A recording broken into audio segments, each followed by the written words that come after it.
Bonjour à tous, merci de choisir France 24 pour vous informer. Vous êtes au cœur de l'info.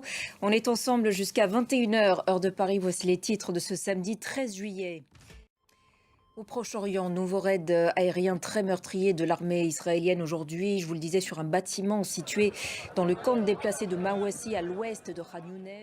Un raid qui est d'ailleurs au cœur d'une réunion du cabinet de sécurité israélien aujourd'hui. Bonjour Ashreen. Oui, puisque l'armée israélienne a confirmé qu'elle visait bien ces deux hauts responsables du Hamas. Merci beaucoup Claire pour ces précisions depuis Jérusalem.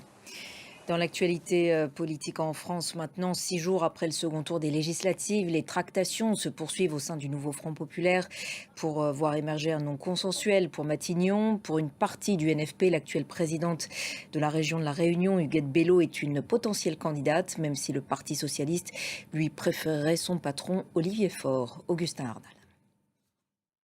Par ailleurs, sans surprise, Gabriel Attal a été officiellement élu président du groupe des députés Renaissance tout à l'heure. Dans le reste de l'actualité internationale, renouvellement pour un an supplémentaire du mandat du BINU, le bureau intégré des Nations Unies en Haïti, toujours en proie à la violence extrême des gangs qui sèment le chaos et plongent la population dans une situation humanitaire catastrophique. Le nouveau gouvernement investi le mois dernier peine toujours à y faire face, et ce malgré la présence par ailleurs d'une force multinationale de sécurité censée lui porter assistance. Loïc Chalavon.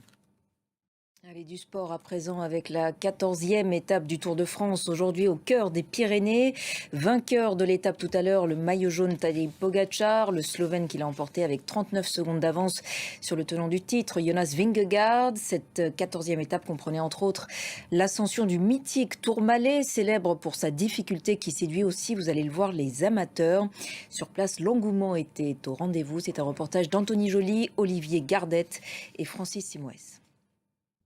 L'image insolite du jour, c'est la ministre française des Sports et des JO, Amélie Oudéa-Castéra, qui se baigne dans la Seine.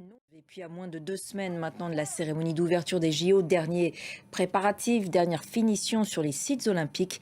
Un reportage de Diane Schlinger. Et voilà pour l'essentiel de l'actualité internationale. Restez avec nous, on se retrouve dans quelques instants.